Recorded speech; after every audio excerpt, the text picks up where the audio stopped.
When I was first an activist 25 years ago, I was told, oh, we're just preaching for the converted, it's a waste of time. And now it's, no, preaching to the converted energizes the converted. Exactly. It reminds you you're not the only one who feels that way. Yeah. Absolutely.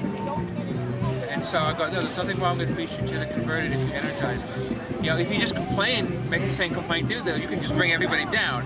But the whole point is to bring them up. And, you know, what are we going to do and how are we going to do it? Change the world, help change the world. That's what we're all about. You got to encourage them. That's what it's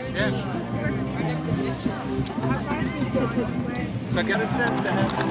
Were you hosting radio late? I missed I was hosting from 12 to 2. Oh, I would have come to you. Non-stop.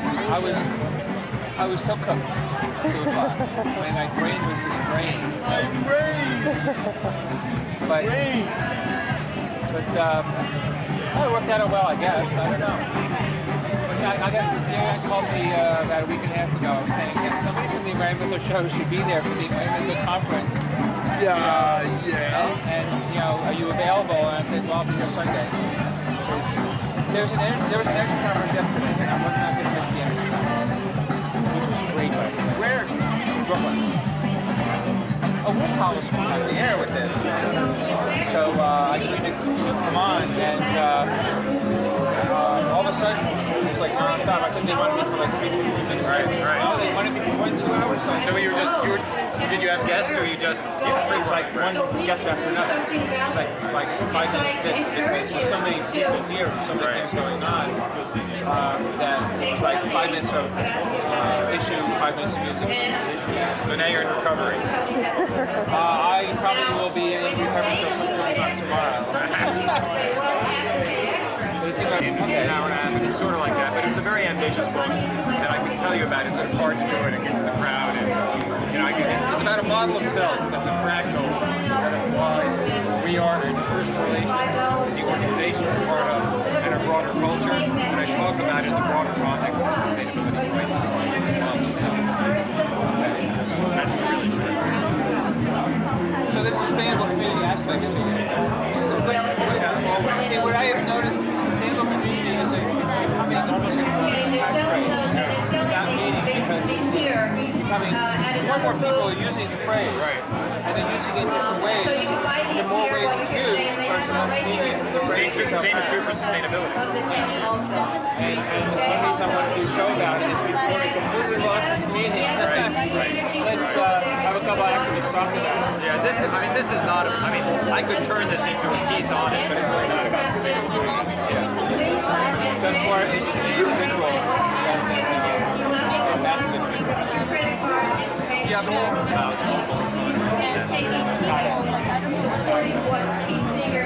activism in general. There's a very fine line between think globally, act locally, and not my backyard. Okay, good question. And one of the things about the whole sustainable community movement is that there could be no accusation of them being NIMBY. Because they are such a large inclusive. What I worry about is when some TV advertisers start using sustainable community It'll have it. The dilution is inevitable. Look how where the word green is all over the place now. It's the same sort of thing. Question, where do you have Luckily, to live we managed to get the word green back by Doesn't giving it know. You can be now. any state. Green building. Connie can sign up. Which is good, Yeah, green product doesn't mean anything, but green All you building have to do is just fill out has a the specific information. meaning. Right, that's true. Green energy has a specific meaning. It's very true. So even though they took green away, we actually got it back. Where does the money That's go kind of fun. when you sign Uh, up? my hand. About 40 years You can have it back if you want it. No. I have several. These wind turbines, What I'm doing by is the way, giving them away. what do you But I think didn't about realize this? Nobody ever told Okay, they right. turn it. It's inside and outside. And I think rather than separately, you know, take your relationship away. Yeah. So, and as all people who do alternative energy say, is that you got to make sure your building isn't wasting energy. Right. Because then you put solar on your roof and you're in the outside anyway. So, you know, it's in the house. Yeah. And the thing that I back from it is having a team that's integrated. For example, that's where you get the synergy of information. You get one guy, you're probably not going to get the best value out of anything that person does that's in the direction that they like. So it's not inherently necessary, but it's better to have a team that's people overlook that. Yeah, no, this is part of the equation. Chris Benedict, who does the greenhouse in New York, he does all gut rehab. That's why I wanted to talk to you about retrofitting. I'm really happy to hear you so positive about retrofitting. I really need to talk to you about that. Anyway, where did I go with? Oh, when Chris was first doing energy efficient buildings, the city of New York tried to revoke her contract. Solely based on it being energy efficient. They said, oh, you can do budget, time, and she said, no, I met all your requirements. She had Henry Gifford with her, who simply made, well, you don't need a giant motor, you know, if you have this sensible design, you don't need a giant motor for your furnace, you need a small motor. That saves a lot of money. You don't need giant pipes, you need small pipes, it saves you money. You don't need a loud engine, you need a quiet engine, it saves you money. All this stuff. And so they're finding out, no, energy efficient housing is actually cheaper as well as more comfortable. So now they no longer try to revoke her contract. Now they go to her. Give her contract and she's too busy. So she's got like buildings going on inside. It's mostly got rehab. So they're getting the benefit of all this efficiency. It all works together. It's finally working around. And but it's kind of neat about 1996. Not that long ago. I know. So the city made 180 degrees in that time. Not only did they go to her, now they're putting the law, they're putting a bill out that all new buildings that the city owns have to be energy efficient. Oh, I thought you were going to say have to put No, not quite. Not quite, you know. And it is so cool to see that difference. Now they want to make that change the attitude. Right, absolutely. One of the things I tell people is that a lot of the stuff when you say it sounds like common sense, and it sounds like you already knew it. People often go away thinking, I know that. It's like, yeah, that's because it makes sense. It really makes sense. Yeah, and then the finer details sometimes. Right, common sense isn't that common. Right. So now what we have, in like a rental, we have to make their little unit. That's a question for the landlord. You know, what can you do in your contract with your landlord? That's really a question for that. Like a landlord. Because the landlord does not give a shit. He says, if you want to make the building better and pay for it, I don't care. Oh, there you go. Yeah. And most landlords don't care. If you're doing an improvement, they go, as long as you don't take the improvement away when you leave. So an individual can make that kind of improvement. Isn't that simple? Well, it totally depends on the existing conditions. Some existing conditions are very tricky to work with, and some aren't simple. It depends on the structure and where the window is and how bad it is versus how good you want to make it, or how close to, hey, this is already sort of passive solar by chance. Now, if all we do is put in a better window and a more efficient heater, you know, so it really depends on it's as varied as there are different types of apartment units, is the answer to that question. Okay, so there's no one answer that makes sense. No, not at all. So it's sometimes going to be yes, sometimes going to be no, sometimes going to be maybe, sometimes going to be a little bit yes, a lot of it yes. And yes, right. It's many, absolutely. It's totally varied. It's definitely yes, it's definitely not no. Right, it's possible. And I wouldn't sell it out as, hey, I'll do it for free. I would just say, if you can present the value of what you're giving somebody, really the value and the numbers. This is probably what your utility bills are going to cost. Because you're going to have, less water use. It's going to be more attractive to people. It's only going to get more so. Tell me what energy prices are going to be in 5 years. Do you know?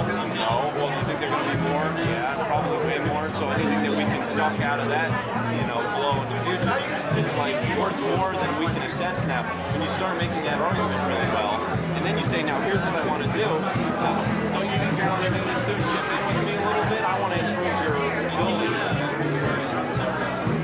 They definitely should let you do it, and I think they should pay you a bit to help you. You're benefiting their real estate. I mean, it's just like... It's a very logical point. And it's just that some of the architects I've talked to in the course of the energy network have basically said that we have some way to go retrofit. Right. not worth it. Not worth the time and effort. I think is what Maybe given their other clients for them as a priority, it's not worth it for them. So it depends on what your priorities are. And it depends on the specific building.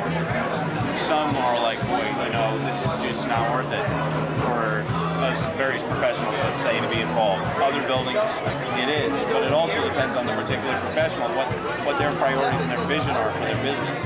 For me, anything that is more sustainable in a showcase that I can do at all, I'll take that before I will take, me personally, not necessarily the company, but it's neither here nor there. I personally will take that before I'll take something that I think is really, big or ugly or an energy hog, because of my priorities of what I want the business to be. So it's partly a question of the firm itself.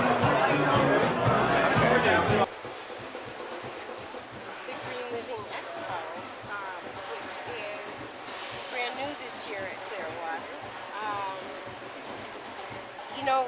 We for years, all environmentalists have had to stop things and protect things and protest things. And this is a really wonderful opportunity to showcase some of the things we're in favor of. How can we create a sustainable future through organic farming, organic landscaping, green building, all of the renewable energies, switching back to using cloth diapers, which are not like the bulky old, fold and pin and stick yourself and be careful not to stick the baby. This is as easy as a disposable diaper, but much more environmentally friendly and doesn't create the waste. We've got just such a wonderful variety of vendors, and they're all part of what will be a sustainable future. And I've even had people say that they came to the festival this year not just to hear the music and dance the dance and enjoy the crafts and the storytelling and the children's area, but because they could learn something about green technology. So we're really excited about that addition. It's more than just a concept. There are products that people can put their hands on. Exactly. Like the light bulbs I just bought. Right. Which I first bought in the Lower East Side at the Neighborhood Energy Forum. The Energy Forum, and I come here half a year later and I want some more. I don't find them in my stores, the neighborhood stores, so I have to come here. Yeah. What I've been doing with those light bulbs is I've been giving them away as gifts. They make a wonderful gift. Because when you tell somebody, here, I'll change your light bulb, and you won't have to change it again for years. Yeah. They look at you like you're making it up. That's right. And, These things last at least 10 years. And they just sort of stare at you. And especially since, in my case, being tall, everybody says, will you change my light bulb for me? And it's like, all right, I have to do it once. Next time I'm busy, I won't have to do it. And it lowers their electricity bill, not only in their lighting, but in their air conditioning costs.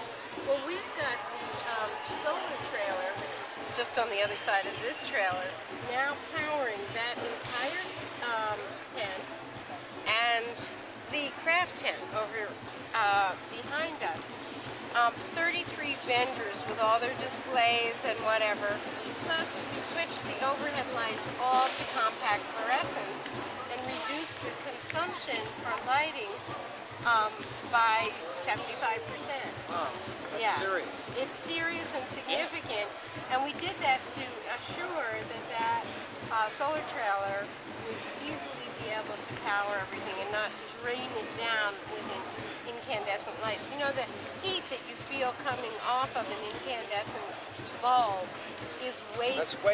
Energy. Absolutely. You put your hand near a compact fluorescent and it doesn't, it may be mildly warm, but it never gets so hot. You can grab it. You can grab it. I love doing that. It's like, look, watch, I can grab the light bulb. It's been on for hours. Yeah. And they stare at you like, are you nuts? You're going to grab a light bulb? Exactly. And it's great, of course, that excess heat has to be air conditioned if you use an air conditioner. We used to call them mini heaters. Yeah. And if you do use an air conditioner, ideally you use it as little as possible. But some hot, muggy days or evenings, you might want to turn it on. There are really highly energy efficient air conditioners. But one of the great things about solar is that it it functions exactly during that peak demand. When people want to turn on their air conditioners, the sun is shining. By the time the sun sets, it starts to cool off, and they don't even need it anymore. So, if for no other reason, it is free, abundantly available, especially when needed for peak load. Right. And burning fossil fuel at that same time, of course, is adding heat. Is adding heat and pollution, and especially in the city, Yep. where asthma rates are rising, and you know, the peak. The current method of managing peak is gas-fired small turbines that are used to supplement at peak load, because they can't. There's a law that says New York City has to generate 80% of its energy in New York City. So that's what they're using. They call them peakers. Well, the peakers they should be using, and hopefully will be transitioning to use, are solar panels on all those flat roofs and south-facing walls of buildings. There's more solar stuff on New York City all the time. That's great. There's several different companies involved in it now. Yeah. And it's funny, they're competing with each other, but there's so much potential for solar that they're not, like, it's not a cutthroat kind of competition, because there's so much more work than there are for the companies, so they're expanding now and everything else. I heard one of our solar vendors introduce the other three when we got up to speed. Yeah, they all know each other, and it's different. It's very congenial and more cooperative than competitive. Yeah, it's sort of like, oh my God, I'm busy with 5 projects, but I know someone who maybe he has time. Right. Oh, I don't have time. Well, maybe he has, and It's also a real economic development opportunity in terms of job training and people who are working in careers that are not growing to switch over to the solar industry and renewable industries, because there's more than enough to go around, and as a matter of fact, for solar in particular, there's a shortage. Geothermal, there's only one geothermal contractor in our area that does residential geothermal, and he has more work than he can handle. So he's looking to train people, and this is really growing very, very quickly. one of the people at the forum yesterday said that if you covered 0.75% of New York State with solar voltaic, you could power all of New York State all the time at peak loads. And that 3% of New York State is already roads and buildings. So you already have, you don't have to cover a tree, you don't have to cover anything. You just put the solar, the surface is already there, already built upon, and everything else. You don't have to add anything new, except for the solar. And if you use his numbers, you had 4 times the amount of electricity you need without using a single large dam or a nuclear power plant or a fossil fuel plant. You mentioned a certain percentage. Is there a certain critical mass that has to be achieved before the tide turns here? And what's the best way to How's get there? that New York Energy Challenge doing? Did you sign on to that? The New York Energy Challenge? You want Yeah. to explain what that is? I signed a few things since I was here today. I think Nana Jo Green should explain what that is. Somehow I think she might be the most appropriate person in the whole world to explain what that is. Well, We're fortunate to have her here. the New York Energy Challenge originally was actually Dar Williams' idea. Dar had the idea that although we The singer Dar Williams. The senior Dar Williams. The singer. Oh, the singer. Oh, Songwriter. Yeah, I was going to say, she's not all that senior yet. The performer. Yeah. The performer. Dar Williams, who's performing here today, had the idea that although we know that we don't need the power from Indian Point, if we could replace 2,000 megawatts of power, that there would be absolutely no argument about it and the plant should be closed. So 2,000 megawatts is a huge amount of power, and that's the peak capacity of Indian Point. That would take all of those rooftops and both residential and commercial. I think we calculated you need to do something like 165,000 structures to generate that amount of power. But Out of not- the 850 structures that are in New York City now, then there you're talking a fraction again. that it is a fraction. but it's not just a question of replacing the energy with solar. That's only half the formula. The first half of the formula is reducing the energy consumption by things like switching to compact fluorescents, using energy efficient appliances, businesses using something called a variable speed motor, which greatly reduces the amount of energy. It only revs up when it's actually in use, and instead of staying at the highest revolutions, it's a variable speed, and when you're not drawing it, it slows itself down. And then power strips on major appliances. And not only putting the power strips on, but using the button on the power strip to shut it off when it's not in use. Right, when you leave the apartment, turn your power strips Yeah, off. because the reason remote controls work is because there's power in the appliance that reacts to the remote control. You turn it off, and you're not using that power. There was an article in Science News a couple of years ago that a television that's off uses 80% the same amount of electricity as when it's on. Oh, Wow. but the power strip, when it's turned off, will turn that off? Because there's no power going to the TV. Amazing. It's really that simple. You just click, and there's no power going to the TV. You're not wasting all that power. Now they're starting to change VCRs and TVs so that they don't use that much power when they're off. Because when somebody pointed that out, they went to the TV manufacturers and go, what kind of design is this? And they're like, and now they're embarrassed into changing it. Yeah. But nevertheless, they still are going to use some power when they're off. Otherwise, the remote control won't work. They call that phantom load, and I like to think of it as a little yoga. You just kind of reach down and turn off the power switch, and then when you come back on and need it again, you reach down again, and it's a little exercise. There's a guy teaching a housing class at NYU, like affordable green housing. I forgot the exact name of his class. But he was talking about he's changed all his light bulbs to compact fluorescents, and he doesn't put the light on when he's not using it. He does all the logical things. And then one day he was got really angry at Con Ed for some reason. And he's like, I'll save even more money on electricity. So he put all his major appliances on the power strips and turned them off. And he started saving $7 on his electric bill doing that. And this is a guy who's already conserving like crazy. Were you even paying $7? but he was, and he was just so happy. I was like, I thought, he's like kind of not going to notice the $7, but he notices it, and it's like, hey, I could go to a fancy bar to buy a beer. So tell me a little bit more about the neighborhood energy network. The neighborhood energy network, because we're making a lot of progress in the more rural areas. There's a huge amount of interest, but that's a lot because people own their own homes and they're willing to make the investment. Right. We've almost gone through the early adopters and we're into the early majority now. But people in New York City, the first thing they say is, I live in an apartment, I can't do anything about it. We even hear that a little bit up here with condos and apartments.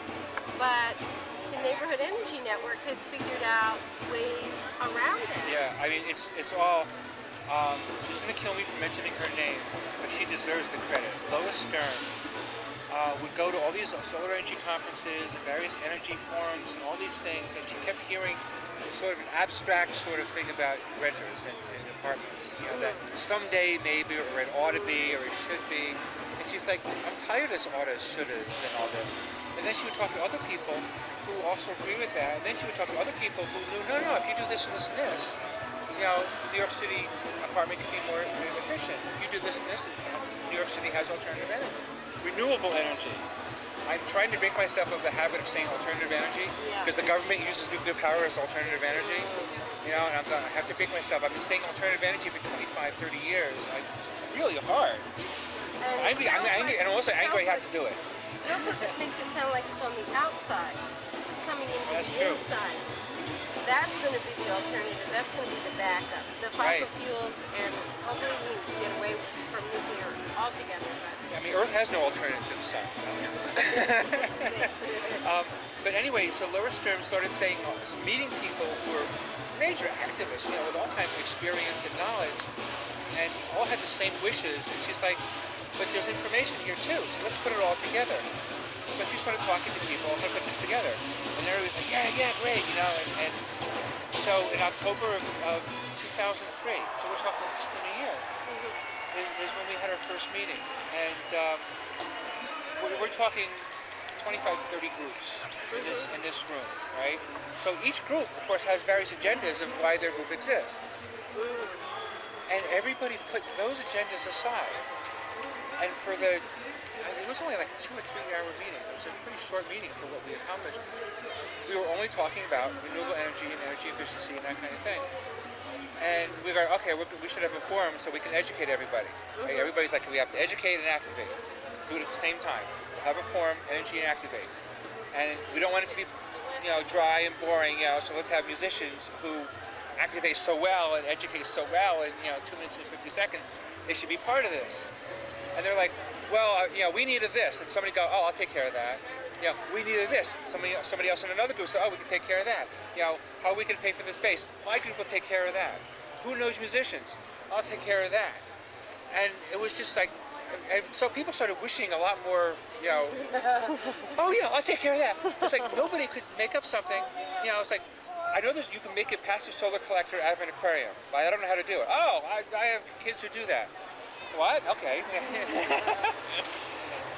and so it just gone and on, and it was one of the best meetings. I think it's the best meeting I've ever been to in my life. To all this intelligence and care and no ego, and I think part of it is Lois is kind of an introvert, and I think having an introvert run things is different than having an extrovert run things. There's none of this competition for ego. It was just do the thing, and so we put together a forum right then and there. Oh, and the person who their space was a community organization, and they let us meet in their space, and they said, I'll find out what dates our space is available. You'll have to pay the overtime for the staff, which is where we can get the money, and somebody goes, I have it. But I'll tell you what dates are available. So we couldn't get a date for the forum right at that first meeting. So October to January, what was that? How many months was that? 3 months. We had our first forum with a whole bunch of musicians, including Joel. And we had all these speakers, including architects. Now, none of this abstract stuff. How do you do it? Well, here's an architect who does it. Not learning how to do it, not training to do it. She's been doing it for 7 years. Good speaker. So he's been doing energy efficient buildings for 7 years. We had Henry Gifford. He's retired. He does this sort of thing. He came out of retirement to speak to our group. We had people who install solar panels in New York City. And yesterday was the third energy forum, and somebody showed a picture of his building with the solar panels on it. Challenge the audience: where are the solar panels in this photograph? Because they're so well integrated into the design of the building that they're not readily available. It looks like another row of windows. And it's like, no, the blue windows are the solar, the other color windows are the windows. And everybody's just like, wow, there it is. In New York City, south-facing building, big high-rise, big giant array, bigger than what you got here, Flat rooftops and south-facing buildings. Yeah. So they're going to catch the sun as it moves from east to west every season. Yeah. And the second forum was basically organized by one person. One woman working in a church group on the Upper East Side put together a forum with the neighborhood engineer hotel. And then somebody from Brooklyn went to the first forum and was like, wow, we can do this in Brooklyn. We have flat roofs, we have all this. And so she came to one of our meetings and was like, wants to do this. And she already had a sustainable community group in place. That always helps. Okay? So they already had people in the neighborhood, working in the neighborhood, doing neighborhood things. And this is what's more sustainable community than energy use? So they're like, yeah, we got to, this has got to be part of things. And they were like, okay, here are the contacts with our speakers, here's the contact with our experts, here's this, put it together, will help. And Lois and I would go to a meeting every once in a while and say, what we wish we had done in January we didn't do, and they go, yeah, and because, they should be better than us because we learned in January, so they can take that learning and put it in place in June, right? And was really 4 people there. Well, it was more than that. I mean, I don't want to explain, but there were 4 people who were like every meeting. And I think we did this great forum. It doesn't take a lot of people in any one neighborhood to do it. And your energy challenge. One of the guys went to the Energy Challenge website and read all your information, and then he sort of cribbed it and made it an energy pledge. And he basically asked people, and it was very succinctly written. A guy named Rich, and he was just so succinct and pledged to use less energy. For example, not breakfast and night bulbs. Yeah, I mean that's a real simple thing. Anybody can do that. Buy a light bulb. You're now energy efficient, more energy efficient than you were yesterday, right? You're saving now money for 5 years over this one purchase, right? And it's like anybody can do that. So we're not asking them to like make this big like you're pledging to be joining a fraternity for the rest of your life or something. It just so he made it very simple, succinct, and totally non-threatening. Very community, very well written. And he's just like, this is just the first draft, and everybody's like, this is really good. And he goes, it reminds me of Manager Green's energy challenge. He goes, that's where I got it. And so again, your work has been passed down to New York City. Because that's a real challenge. Have any of those roofs actually installed any solar energy? I know that they're working on the energy efficiency component. Has anybody actually, you talked about an architect, any of the groups made a commitment to? Well, we've got individuals who went to the forum, connected with the people who install solar. And yesterday I talked to a woman who's part of a co-op board, and she was asking all kinds of really simple questions that had common sense answers. And she was like, really? She felt that there had to be some secret to saving this 3/4 amount of electricity on lighting. And we're like, no, that's it. And she's like, I should be able to get the co-op board to do that. And then she's talking about, like, she's really angry, and one of the themes of the forum is having to open your windows in the winter because it's too hot. And so, I mean, when the conservatives say that, oh, you environmentalists, it means freezing in the dark, not being comfortable, and going, well, no, your way is being uncomfortable because you have, this part of your apartment is freezing, this part of your apartment is sweltering. The only part of your apartment you can be in is right here. What about the rest of your thing you're paying rent for? Our way is the whole place is comfortable. Right?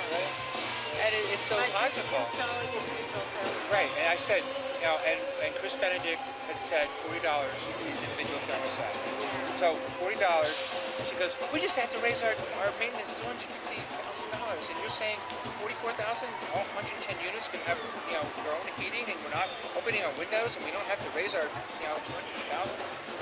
And she's like shaking her head, like how come everybody just knows this is so easy? So who knows? If she gets this by her co-op board, there's 110. Wow, if it happens, I have to say if, because some people. There's a lot of resistance, but I also think that with the war in Iraq, originally people may have been hoodwinked into thinking that there was some imaginary justification for it, but I think at this point what people are seeing is the lives lost and the damage done, and they're starting to connect that to oil and see the real benefit of energy. When they go war, price of gas goes up. They're used to be that we thought we fought wars to keep our prices down. I don't think anything justifies a war, but it's had exactly the opposite effect. And if the prices ever quote recover, they're not gonna go down. No. They may recover a bit from where they are now. But in Europe, gas is $4 to $5 a gallon. And a lot of countries it's 7. Yeah, and it's a finite resource. Although that price is going down because the dollar is worth less. So. It's also a very toxic form of energy. And anybody who's breathed near a gas station knows. Yeah, absolutely. So you know, there are a lot of good alternatives. I went to a wonderful conference this week on biodiesel with Joshua Tickle, talking about... See the guy who drove across country? Yeah. Stopping at McDonald's to fuel up? Yeah. Fuel his And car up? He's, you know, he's somebody who was a writer and a filmmaker, and he was looking for a subject that had potential, and he said, wait a second, this is really simple. Why are we not doing it? The same kind of reaction. And he just thought, you know, this is a gold mine of opportunity. And he's now become, and he's also very realistic about the economics and explained why, as the cost of soybeans goes up because they're being used either to be consumed directly as food or being used as feed for cattle, it causes the cost of biodiesel for fuel to also go up. But he said one of the opportunities there is to create algae farms that will grow algae that can very easily be converted to biodiesel and don't compete with soybeans. So it's less of a commodity because that's the only use for it. So there's a woman who is a home brewer of biodiesel fuel. Right here. Right here at the Revival. Yeah. I mean, you know, she's a real trip. I mean, she's like, you know, she goes to have a home brewer. I'm the only home brewer in Connecticut.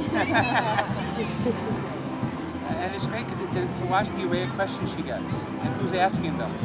You know, people who are obviously high school, college age, and people who are obviously older than me, and you know, all these people are asking all these questions on my so she's just. We've got a biodiesel set up in the Green Living Expo, and what's interesting is people who are somewhat intimidated about going over and talking to a vendor will go over to that, and you see them like reading the fine print to understand how it works, and there's no one there. And I was thinking, gee, Nadine should be here to answer questions, but it was fascinating to me how some people are avoid the human contact, but here they could explore it themselves without anyone interrupting them, and the interest was phenomenal. And if they want more, there are people here. There are people here to answer their questions, and I've been sending them over. Yeah. Wendy, I think. Yes, her name was Wendy, yeah. And again, it's the introvert extrovert. I mean, some people are too shy to just go up to somebody and go, how does this work? You know, but they can read the pamphlet. Right. You know, and other people, they can't be bothered to read the pamphlet. They want to talk to the person. Yeah. Have them read it. I'm more of that type. Well, as I've discovered as a teacher, people have different learning styles. And being effective, getting our message out to people, we have to be aware of that too. Yes. And be effective in communicating in a way that people can accept the message. My favorite learning style is what you do with your guitar. Playing music, yeah. Where you take reams of work and make a couple of verses and it tells a story. Yeah. I say, like, you know, what I do on a 55-minute radio show, he can do in 2 minutes and 30 seconds. Now, he may have worked several hours to get down to 2 minutes and 30 seconds, but nevertheless, he can tell that 55 minutes, and, you know, and I really envy that skill. But luckily, I have recordings of people who have his skill that I can play. One of the things about a chorus that gets lodged in your head is that you're repeating it to yourself, or children are walking around repeating it. So it's not just it's not the statistics that people. I know there's a reason for me to be interested in this issue. It's a chorus that keeps reliving all the time. Every time you sing it. Well, I mean, I wrote Chernobyl on the Hudson. And, you know, it's been all over the place, right? It's been, you know, all these groups are using it. What activated me to get involved in the issue was music. Yeah. I was listening to the No Nukes album, and I was reading the literature, listening to the album for however many minutes of time, and I was like, you know, why am I just sitting here listening to the music? I should be out there. So I called Muse, which is Musicians United for Safe Energy. I know there's another Muse now, but this was back then. And I asked him for groups, you know, in my area, and he gave me one, and I went to a meeting, I didn't like it, and he gave me another one, I went to that meeting, I didn't like it. He gave me another, I mean, there's so many groups working on it, and I went to one, and it just clicked.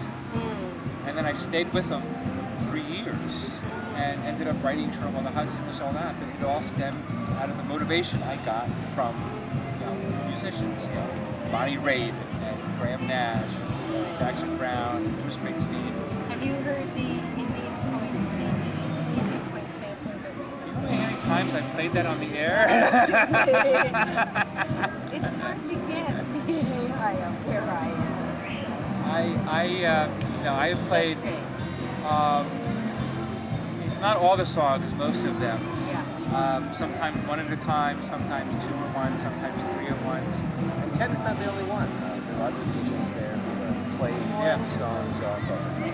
And at one point I was, it's like if I'm substituting for a show or whatever, and at certain times at night people don't show up for the show right away. So that's the Indian Point CD, is the in-between, you know, to fill the space between when the guy who's late here and because I don't want to go into a new topic. Yeah. I go, oh, I have to stop in the middle of this paragraph, you know, so I just play the music. And besides, they can stay it for 2 minutes. Well, you know, one of the things that Dar decided after inspiring New York Energy Challenge, and people can go on the website and sign the pledge directly, and they can do that along with thousands of others and actually add their contribution to the cumulative record, so that, you know, over time we can actually prove that there is that much What number are you up to? I don't know. Is it more than 1,000? 1,000 megawatts? Yeah. That's huge. You know, it's still a growing initiative. But what she wanted us to do this year was help people connect. Why is Clearwater working on energy issues? And so we did some research and we developed a display and a fact sheet on the impact of all power plants on the Hudson River and on the air emissions. So there's the air emissions, there's the huge amount of fish kill from thermal pollution, from being sucked into the cooling systems. The radioactive water? Radioactive discharge of both leaking cooling fluid and the periodic releases of radioactive steam. The secondary cooling system that's you know, regular. You know, is radioactive because it touches the primary coolant, which when the radioactivity gets imparted, goes into the water. Yep. You were the one who demystified the process for me. I have this show called Songs of Freedom, which is seen on New York and it's on the World Wide Web, so a lot of people get a chance to even stumble into this message if they're watching this sort of time. And this book, and Ken laid it out very simply. Nuclear reactors, they make steam. Now, that steam has to go somewhere, and it's let out and goes into the air. And when you speak that way to people, you're more apt to make a connection. Well, people know there's a problem, but, oh, it's that simple to relate The to. initial steam is circulated through this pump, but it has to be cooled down. And all the radioactivity from that water that's radioactive, some of it gets imparted. And that steam has to fall down somewhere. And I remember talking to somebody in NRC when I was hitchhiking, all right? He asked me what I thought about 3 Mile Island. And he started giving me high school physics, okay? And high school physics is that alpha particles, now of course it's alpha, beta, and gamma that come out of a nuclear plant, but alpha particles, this piece of paper will stop it, okay? I says, yeah, but you know, where does the alpha particle go? Well, it doesn't go through, it sticks here, all right? Well, eventually the capacity of this piece of paper to absorb alpha particles is reached. So now where do the alpha particles go? Up. So now this is an alpha emitter, right? A minute ago was a shield, now it's an alpha emitter. All right, and that's what these power plants do. They're constantly, you know, they're emitting this stuff, and it's going to hit something that's going to absorb it. Well, what's it doing to the water? And the Shadow Lions, back when I was first active, there was a high school kid in our group who went to Bronx High School of Science, and Con Ed had set up someplace around here, someplace, that was studying the effect of Indian Point on the fish of the Hudson River. And she was talking to the secretary. And the secretary was telling her how they're finding all these fish without fins. And so Leslie's like, really? Oh my God, I should tell the Shadow Lions this. The secretary says, the Shadow Lions? You better not. We'll deny it. We'll deny it. Don't tell them anything. We'll just deny it. You know, so she told us, and so my story is they deny it. And you know, she figured Bronx High School of Science is not a nuclear physicist who work in nuclear power plants have come from the Bronx High School of Science. So she automatically assumed that Leslie was one of them, not one of us. Well, that's part of the the myth that we have to explode too, the fact that, oh, they're fringe people, they're not the majority of people who care about the planet and where they live. No, most people, in my opinion, don't like what's going on in Washington right now. Most people want a safe place to live. We're not fringe people, we are the vast majority. And getting that message across to the people, oh, I'm not alone, that's part of the challenge. Yeah, we don't own the media, we're not Clear Channel, but we seem to have a Clear Channel to each other.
I thought she was a vision that struck me with her smile. Down by the river, we walked alongside. She said, you're welcome back again, and won't you stay a while? Down by the Lagan side. And when we dance, we'll dance together. When we cry, we'll hold each other, and when we're loved, we'll love forever. Down by the Lagan side. I said, who owns that music that's so full of joy and pain, that the pipers and the harpers and the lambic drummers play? She said, who owns the teardrops falling in the rain, down by the Lagan side? When we dance, and when we dance, we'll dance together. When we cry, we'll hold each other. When we love, we'll love forever. Down by the Lagan side. And do you not remember, we once walked side by side, and the bells of Belfast City sang harmony and pride. The past, it has been taken, but the future's yours and mine. Down by the Lagan side. And when we dance, we'll dance together. When we cry, we'll hold each other. And when we love, we'll love forever. Down by the Lagan side. Lovely. When we dance together. When we dance, we'll dance together. When we cry, we'll hold each other. And when we love, we'll love forever. Down by the Lagan side. We'll sing your feet this time. When we dance, we'll dance together. When we cry, we'll hold each other.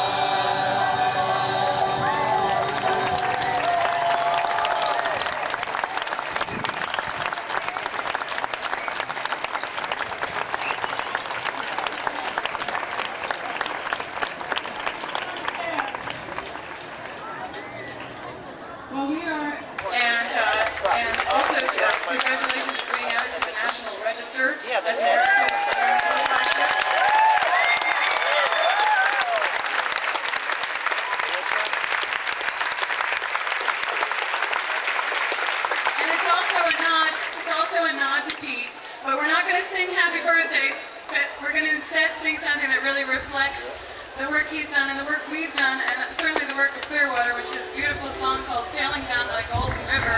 So we're going to light the candles, blow them out, and when we're done singing, we're all going to turn and wave to the boat. But first we'll light this with my little plastic lighter. That's right, you can sing on the second line, and the fourth line, which says that I was not far from home. Sun and water, old life givers, I'll have them wherever I roam. And I was not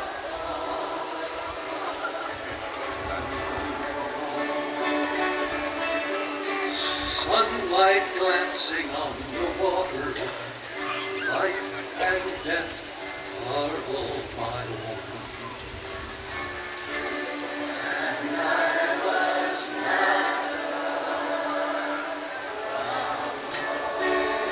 life to raise my sons and daughters, golden sparkles in the dawn.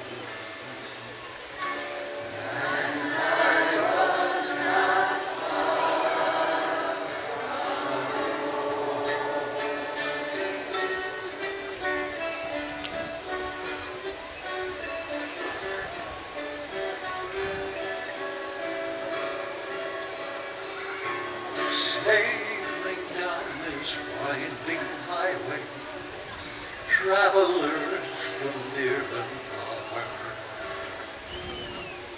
and I was never alone,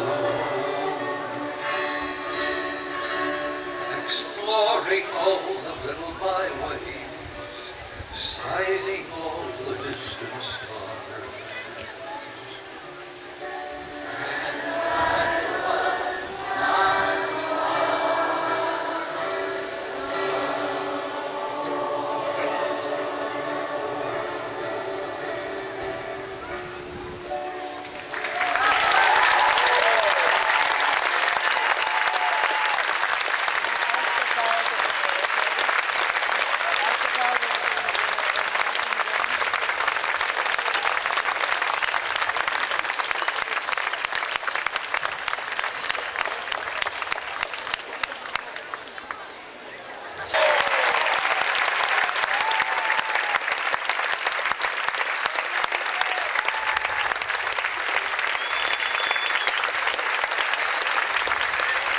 Before it leaves, let's all get up and turn around and wave to Clearwater. Hopefully it hasn't gone yet. Sorry. Just say, happy birthday, Clearwater!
Laurie Wyatt wrote the words, but the tune is old Jimmy Reed's. Baby, what you want me to do?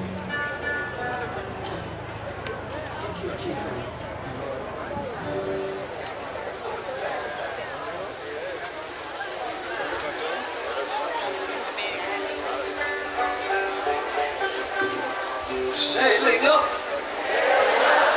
sailing down, up, down, up and down the river, sailing down, stopping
that last line again.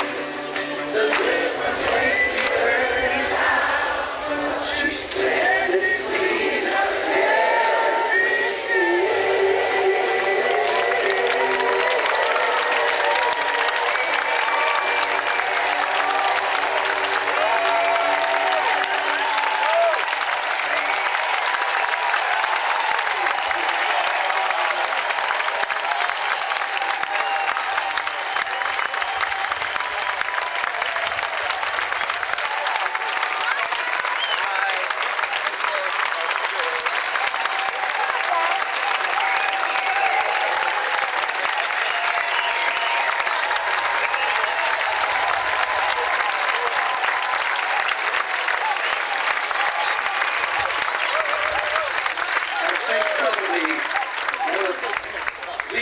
song of Clearwater's 35-year-old campaign was written by a guy who I first met when he was a taxi driver in Yonkers.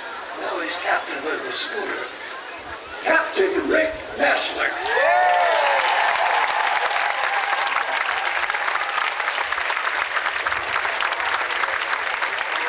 Hang on a minute, I gotta get my Elvis Presley. Sage told stories of a land, great spirit blessed, and the people followed the legend from the great waters in the west.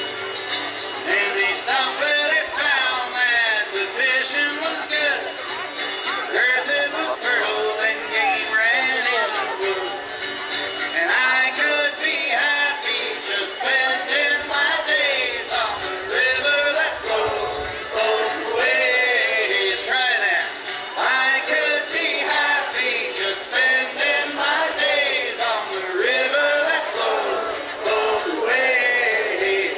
First came the trappers, then the traders, their own fortune for to find.